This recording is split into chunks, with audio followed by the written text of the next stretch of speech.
이 프로그램은 야생화에 대해서 아무것도 모르고 입사한 더K 야생화의 유튜브 PD가 회사에 오래 살아남으려고 제작했습니다. 야생화부터 식물 전반에 걸쳐 알아두면 쓸데있는 야생화 사전. 우리 엄마가 쳐다보고 가잖아.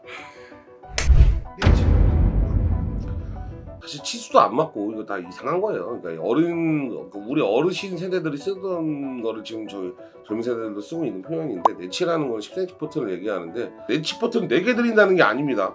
내치는 10cm다 라고 보시면 돼요. 지름이 9cm이나 분, 지름이 10cm이나 분, 지름이 12cm이나 분을 통틀어서 내치라고 합니다. 5치는 15cm 곱하기 3을 하시면 됩니다. 30cm네요 라고 하시는 분도 있지만 이건 표현이 다릅니다. 이건 한자. 그럼 45cm는요? 그러면 이제 한자 반, 뭐 이런 식으로 넘어가고, 2자 뭐 이렇게 표현을 합니다. 더 큰 것들은 그냥 지름으로 표현하기도 하고요. 내치는 4개 준다는 뜻이 아닙니다. 5치는 5개가 아닙니다. 하나입니다. 화분의 지름 사이즈를 말씀드리는 겁니다. 제일 묻는 질문 중에 하나가 어쨌든 노지 활동이 되나요인데, 이거를 모르고 물어보는 걸까요? 아니면 일단 노지 활동의 개념부터 설명을 좀 해주세요. 노지 월동이라는 개념이 제일 중요한 건 겨울을 나냐 못 나냐, 이 식물의 한계 온도, 그러니까 최저의 온도를 몇 도까지 버틸 수 있냐 라고 얘기하시는 것 같은데, 저희 식물의 한 70% 이상은 전국 노지 활동이 된다고 보시면 되고요. 또 나머지 30%는 남부 수종도 있을 수 있습니다. 지금 하고 싶지 마세요 라고 하시는 건 왜 그런 건가요? 최대한 꼼꼼하게 포장해서 보낸다고 하기는 하는데, 택배 기사님들이 또 고생은 많이 하시는데 이제 힘이 드시다 보니까 약간 이제 거칠게 다루실 때가 가끔 있어서 배송 스트레스라던가 여러 가지 것들에 힘듦이 있었을 거니까 쉬어주기 위해서 그늘에 한 2, 3일 뒀다가 물 좀 시원하게 주시고 그늘에 뒀다가 식재하시라는 의미일 겁니다. 개화적으로는 달라요.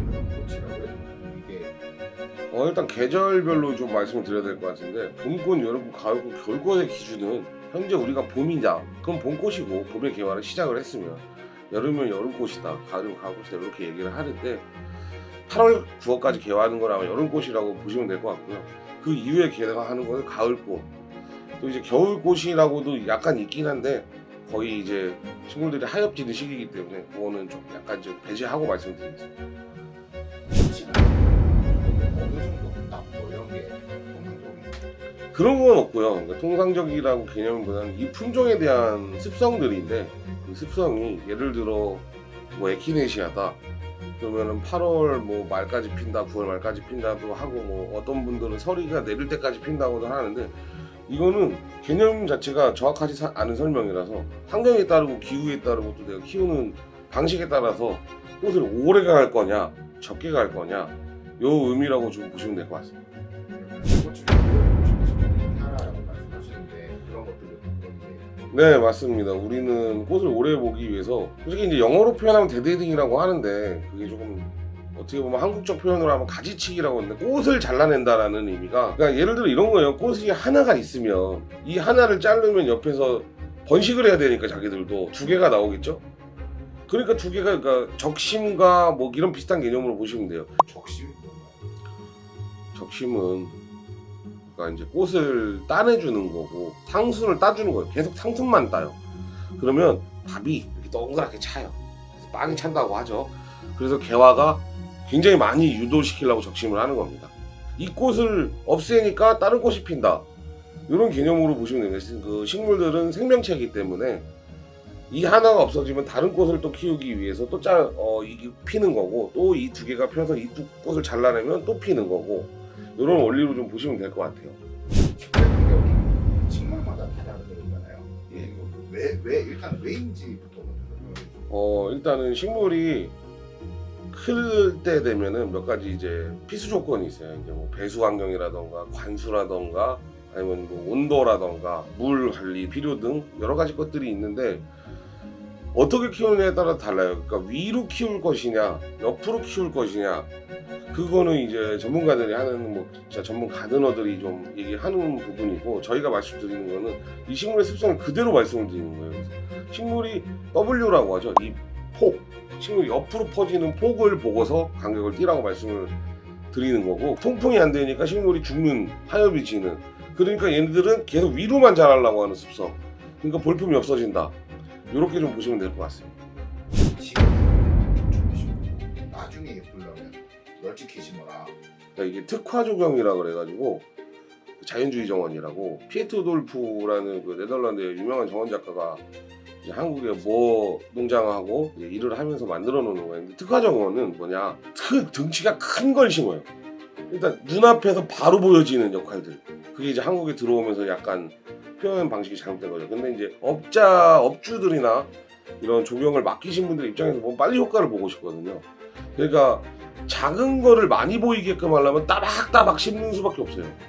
왜냐면 예를 들어 A라는 식물이 국내에 그렇게 크게 유통되지 않고 있는데 일단 작은 모종밖에 없었다. 그럼 크게 보이려고 하고 굴락지라고 해서 그런 형태를 보이려고 하면 빡빡 심어야 돼요. 당장의 효과를 낼 것이냐, 아니면 이 식물들이 자연적으로 자라서 정말 풍성해질 때까지 내가 키워서 그런 재미를 또 느끼면서 할 것이냐에 대한 고민들이 있는 거죠. 그래서 저희는 웬만하면은 식재 간격을 말씀을 드리는 게, 조금 키워보는 재미도 가지시고 여기서 병충해 방지라던가 아니면 또 가지치기라던가 또 하면 개화를 어떻게 하면 더 오래 할 것인가에 대한 고민들을 한번 같이 풀어나가면서 좀 그 정원을 꾸며가는 재미가 있으시라고 일부러 폭을 넓게 잡아드리고 있습니다. 어떤 걸 건조하게 키우시라고 어떤 걸 물을 흠뻑 줘야 되는 게 중요하다고 생각하시나요? 식물은 물을 먹고 자라기 때문에, 사람도 뭐 몸에 물이 뭐 70% 80% 얘기하지만 식물도 그렇거든요. 이 식물이 물 관리, 그러니까 물을 내가 많이 먹을 것이냐 적게 먹을 것이냐 이런 개념도 있고, 또 이제 물을 적게 줘야 되는 품종, 많이 줘야 되는 품종, 원산지 따라서. 그러니까 예를 들어서 아프리카 뭐 사막에서 자랐던 식물이라고 하면 조금 물을 덜 줘야 되겠죠. 아프리카는 물이 없으니까 얘는 물이 적게 먹도록 훈련이 돼 있는 식물인 거고, 우리가 물을 많이 주라고 하는 거는 동남아 지역 같은 데나 비가 많이 왔던 지역들, 그리고 우기가 있는 지역들에서 오는 모종들을 판단해서 말씀을 드리는 거고, 제일 중요한 건 저희가 다 키워보고 이건 적게 줘야 된다, 이건 많이 줘야 된다, 이 타이밍에는 많이 줘야 된다, 이 타이밍에 적게 줘야 된다, 결론은 원산지 따라 다르다, 그리고 생육 환경이 따라 다르다.